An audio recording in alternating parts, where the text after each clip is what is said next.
우리는 성경이 말하는 이러한 영생을 세 단계로 나누어서 생각해 볼 수 있습니다. 첫째, 영생의 시작은 이 세상에서 예수님을 믿는 순간부터 시작됩니다. 요한은 예수님을 믿는 자는 죽고 난 다음에 영생을 얻는 게 아니라고 말합니다. 오히려 언제부터 얻는 겁니까? 믿는 순간. 내가 믿기로 결단하는 바로 그때부터 영생을 얻게 된다. 이렇게 말했습니다. 요한복음 5장 24절을 보면 이렇게 말씀하죠. 내가 진실로 진실로 너희에게 이르노니 내 말을 듣고 또 나 보내신 이를 믿는 자는 영생을 얻을 것이다. 아니죠, 그죠? 뭡니까? 얻었고 과거형으로 말하잖아요. 심판에 이르지 아니하나니 사망에서 생명으로 옮겨질 것입니다가 아니죠, 그죠? 이미 옮겨졌느니라. 앞으로 천국 가가지고 사망에서 생명으로 옮겨지는 게 아닙니다, 여러분. 지금 여기에서부터, 이 땅에서부터 예수를 믿기로 내가 결단하는 그 순간부터 이미 사망에서 생명으로 옮겨진 몸입니다. 또한 사도 요한은 예수님을 믿는 사람들은 이미 영생을 얻었음을 이렇게 확신시켜주고 있습니다. 요한 1서 5장 11절부터 13절까지를 보면 이렇게 말씀하죠. 또 증거는 이것이니 하나님이 우리에게 영생을 주신 것과 이 생명이 그의 아들 안에 있는 그것이니라. 아들이 있는 자에게는 생명이 있고 하나님의 아들이 없는 자에게는 생명이 없느니라. 내가 하나님의 아들의 이름을 믿는 너희에게 이것을 쓰는 것은 너희로 하여금 너희에게 뭐가 있다고요? 영생이 있음을 알게 하려 합니다. 그러니까 앞으로 영생이 있을 것을 알게 하려 함이 아니고요. 앞으로 천국 가면 거기서부터 영원히 살게 된다는 것을 알게 하려 함이 아니고 뭡니까? 지금 이 순간부터. 하나님의 이름을 믿는 지금부터 영원한 생명, 영생이 이미 우리에게 지금 있다는 겁니다. 여러분, 영생은 천국 가서가 아니고 이 세상에서부터 예수님을 믿기 시작하는 그 순간부터 시작되는 것입니다. 시작되어서 앞으로 영원한 천국까지 이어지는 거죠. 그렇다면 우리는 지금 이미 영원한 삶을 살고 있는 거죠, 그죠? 예, 그런 겁니다. 이미 천국 안에서 살고 있는 겁니다. 영생의 제2단계입니다.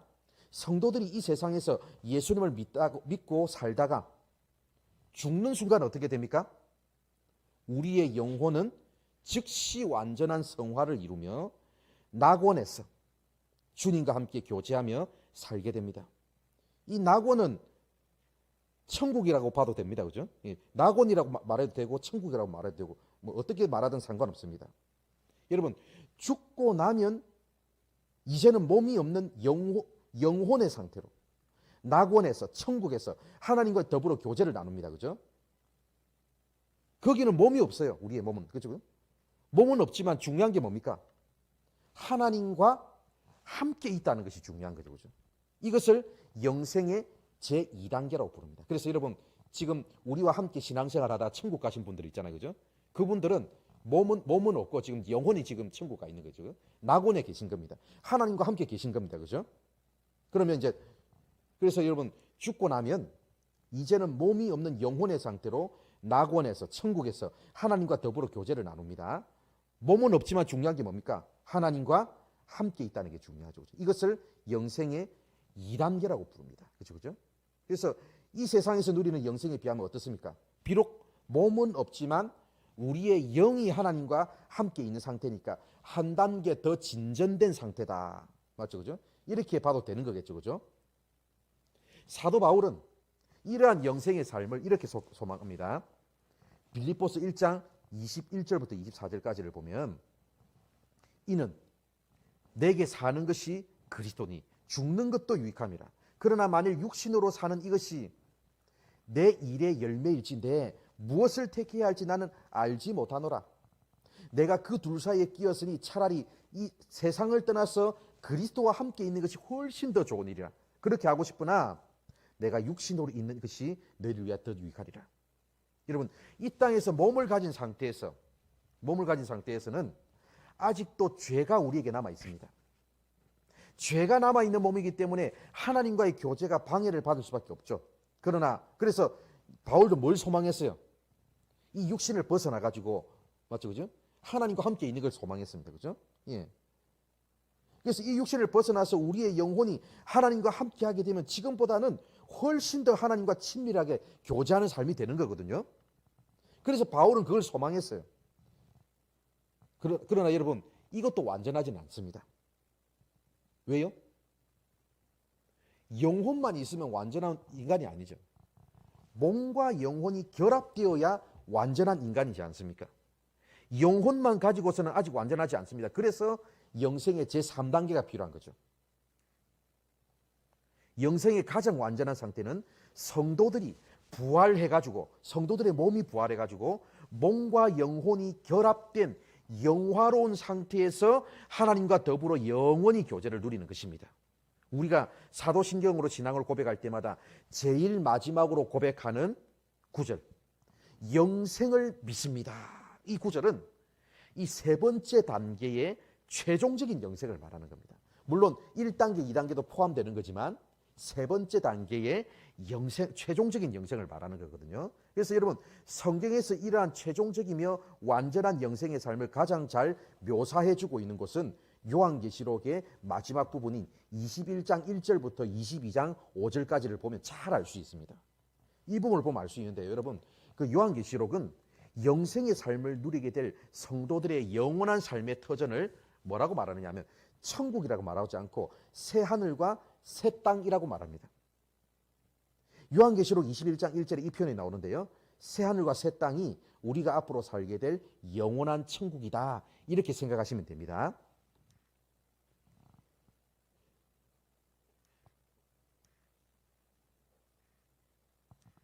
그리고 그 새 하늘과 새 땅에서 영생을 누리며 살아갈 교회 공동체의 모습, 그 교회 공동체의 모습을 뭐라고 말하느냐 하면 거룩한 성 새 예루살렘이다 이렇게 묘사하고 있습니다. 그러니까 여러분, 이 땅의 교회는 그 거룩한 성 새 예루살렘의 모형이라고 할 수 있습니다. 이 땅의 교회는 완전함을 지향하기는 하지만 완전하지는 않습니다. 불완전하고 늘 부족합니다. 아직 완전하지 않은 사람들이 모였기 때문이죠. 그러나 거룩한 성 새 예루살렘은 다릅니다. 영생을 누리며 살아가기에 충분할 정도의 완전한 교회 공동체의 모습이 바로 거룩한 성 새 예루살렘입니다. 이 땅에 부족한 교회가 앞으로 거룩한 성 새 예루살렘의 모습으로 완전한 모습으로 회복된다는 사실을 믿고 소망하는 게 중요하겠죠. 그렇다면 새 예루살렘 공동체의 시민으로 영생을 우리가 누리게 될 건데 그때 누리게 될 우리의 모습은 어떠한 모습일까요? 첫째, 영생을 누리는 삶은 하나님이 만드신 자연과 완전한 조화를 이루며 살아가는 것입니다.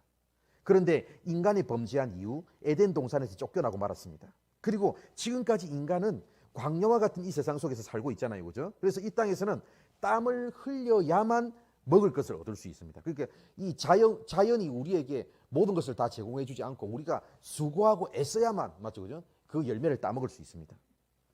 그러나 장차 우리가 누리게 될 영생은 에덴 동산이 완전히 회복된 삶입니다. 그래서 새 예루살렘은 뭐냐면 그 에덴 동산 있잖아요. 그 성경에 나오는 에덴 동산. 그 에덴 동산의 모습이 완전히 회복된 곳. 그곳이 바로 새 예루살렘입니다. 새 하늘과 새 땅. 거룩한 성 새 예루살렘입니다. 그래서 여러분, 그 에덴 동산의 그 정중앙에 생명나무가 있었잖아요. 그죠? 그래서 앞으로 우리가 가게 될 그 천국, 새 하늘과 새 땅, 거룩한 성 새 예루살렘에도 생명나무가 있습니다. 그래서 그 생명나무에서 나무가 있고 그 주변에 생명수 강이 흐르는데 생명수 강 좌우편으로 숲을 이루고 있는 그 있고 있잖아요. 그 생명나무는 달마다 열매를 맺고 12달 모두 우리에게 새로운 열매를 줄 것입니다. 거기서는 수고하지 않아도 됩니다. 땅을 파고 경작하고 가꾸지 않아도 됩니다. 요한계시록 21장 1절부터 2절을 보면 이렇게 말씀합니다. 또 그가 수정같이 맑은 생명수의 강을 내게 보이니 하나님과 및 어린 양의 보좌로부터 나와서 길 가운데로 흐르더라. 강 좌우에 생명나무가 있어 12가지 열매를 맺되 달마다 그 열매를 맺고 그 나무 이삭이들은 만국을 치료하기 위하여 있더라. 그러니까 맑은 물이 흐르고 푸른 숲이 우거진 곳은 인간의 삶의 터전으로 가장 이상적인 환경이잖아요. 그죠? 반대로 물과 푸른 숲이 없는 사막은 인간이 살기에 가장 열악한 환경일 수밖에 없습니다. 그래서 여러분, 지금 이 땅에서의 삶, 이 세상에서의 삶은 뭐냐면 어떻게 보시면 되냐면 이스라엘 백성들이 40년 동안 광야를 헤매는 것 같습니다. 정말 수고하고 애쓰지 않으면 그 땅을 통과할 수 없습니다. 그리고 장차 우리가 가게 될 천국, 새하늘과 새 땅에서의 삶은 뭐냐면 이 광야를 통과해가지고 젖과 꿀이 흐르는 가나안 땅에 들어가는 것과 같아, 이렇게 생각하시면 좋겠습니다. 그래서 여러분, 요한계시록은 시종일관 이 사실을 강조하고 있습니다. 마치 가나안 땅에 입성하였어. 그곳에서 눈물도 없고 수고할 필요도 없고 애쓸 필요도 없고 하나님께서 주시는 그 모든 삶의 열매들을, 생명의 열매들을 마시며 살 것입니다.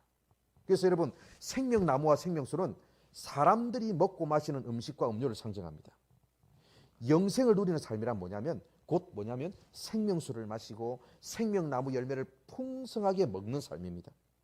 그래서 하나님께서 준비해 주신 생명나무의 열매를 맺고 열매를 먹을 것이고 거기 있는 생명수의 물을 마실 것이기 때문에 그곳에서의 삶은 있잖아요, 배고픔도 없고 목마름도 없는 하나님이 주시는 생명력으로 풍성한 삶을 살게 될 것이고 날마다 새롭고 신선한 삶을 살게 될 겁니다.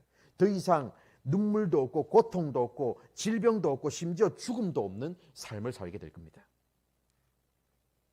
요한계시록 21장 4절을 보면 이렇게 말씀하죠. 모든 눈물을 그 눈에서 닦아주시니 다시는 사망이 없고 애통하는 것이나 곡하는 것이나 아픈 것이 다시 있지 아니하리니 처음 것들이 다 지나갔음이더라.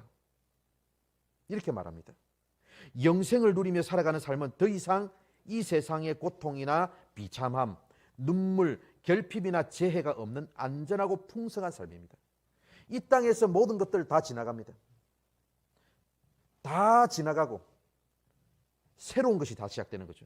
그래서 여러분, 앞으로 우리가 영생을 누리며 살아가게 될 삶은 자연과의 완전한 조화를 이루는 삶이 될 것입니다. 둘째, 영생을 누리며 살아가는 삶은 다른 사람과 완전한 조화를 이루며 살아가는 삶입니다. 여러분, 범죄 없는 세상이 있다면 얼마나 좋을까요?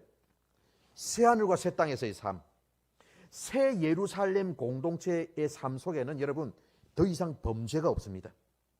왜냐하면 심판받아야 될 범죄자들은 다 뭡니까?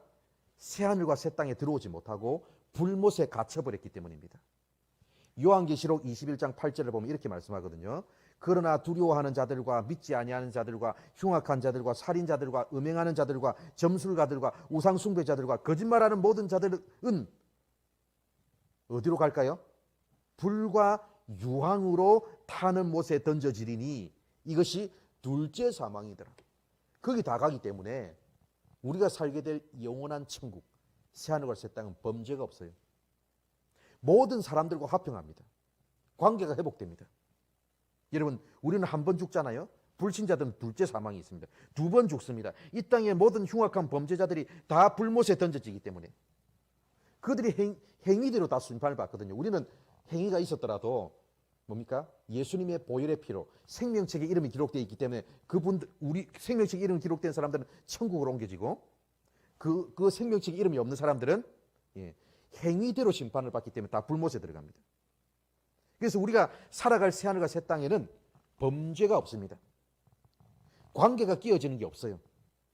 그래서 다른 사람들과 완전히 회복된 관계로 완전한 조화를 이루며 살아가는 삶이 될 것입니다. 너무 좋겠죠?